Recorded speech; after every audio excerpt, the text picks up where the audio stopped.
Hi, tatay. Ay, ako ay nahihiya. Bakit po? Ang ganda-ganda mo pala.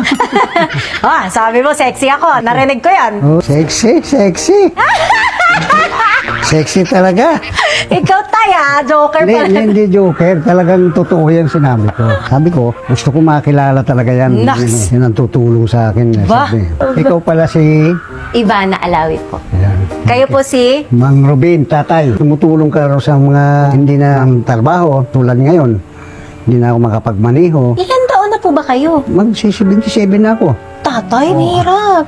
Alam mo, Kaya po madam, ba kayo nabangga kasi nahirapan ka na rin makakita? Hindi naman ako nabangga. Ako binangga. Di sila, sabi nila, ako raw bumangga. Eh di, okay lang. Baka Nakita ko po, sobrang problemado ka nun.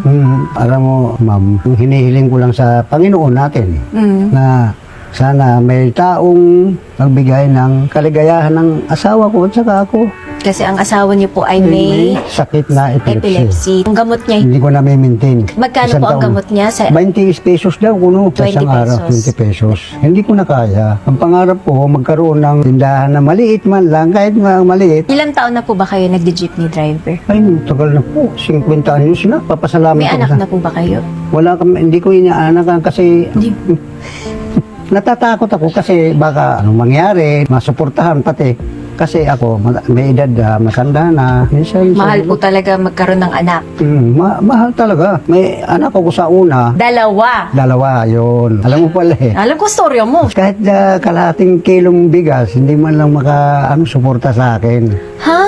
Oo, totoo yan. Kahit konting allowance? Walang talaga. Kaya ako napilitan na maghanap buhay. Nahirapan ka. Siyempre, binuhay mo sila. Pinag-aral. Pinag-aral hanggang nagkapamilya sila. Hindi ko malaman kung takwil na ba ang tawag sa akin eh. Ngayon. Tay, ang importante, meron kang asawa na nagmamahal sa'yo. At Tsaka sabi sa akin, pa, sana mayroong taong sabi maghintay-hintay ka lang, mabait ang Panginoon. Huwag kang mag-isip ng ganun. may regalo ako para sa'yo. Ano? Yung ganda ko. Eto na. Bibigay ko na talaga yung totoong regalo. Ikaw, joker ka eh. So, meron muna ako ditong 30,000 pesos. Para sa'yo to. At aside from doon, bibigyan kita ng tindahan na worth 50,000. Thank you, Lord. Thank you sa'yo, Ivana. Bibili ko talaga ng gamot to. Ng gamot niya. Nung una, nataka siya buwanan. Ngayon, 3 times a day. Pag uwi ko nga, inihipo ko agad yung ulo. Pag inatake, gumaganon, tumatam. Na syempre, hindi mo mabantayan. Oo, kasi so, dito. pag nabigyan ng tindahan, doon ka ha, magtitinda ka na. Pati siya. Tutulungan ka niya. Tutulungan ako. Yes, ang importante para sa akin, hanap buhay. Yung pang matagal. Yun, mamatagalan. Ngayon, Hindi ka na babiyahe. Hindi na. At least Sabi. ngayon, mas okay na yun. Pahinga ka doon, tinda. Kung ano yung pera, ikot mo. Ay, thank you, Lord. Thank you sa iyo, Ivana. Natutuwa talaga na mayroon talagang puso na nanggaling sa iyo. Bibigyan mo pa ako ng sa tindahan. Ayusin na natin ha. Papahanap na ako doon ng sari-sari store sa lugar nyo para may kita ka araw-araw. Ayun. Naman tayo. Talagang hindi ako makapaniwala na ganito na ang nangyayari. Tay, papahatid kita sa Bulacan, okay? Para mapuntahan mo sandali yung asawa mo.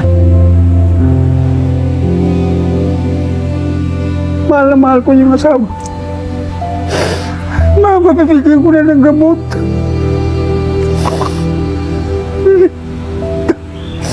Rico, thank you. Thank you. Ganito lang ang buhay ko. Mayroong taong tumutulong sa akin ngayon. Thank you, Lord. Thank you, Ivana. At thank you din kay Rio kasi siya yung... Rio. Thank you. Thank you. Tawagan si Rio. Si Rio kasi siya yung nag-upload ng video tapos minessage niya din kami kung pwede kami makatulong kaya maraming salamat din kay Rio. Maraming salamat sa inyo kasi mas marami tayong matutulungan. Thank you sa inyo.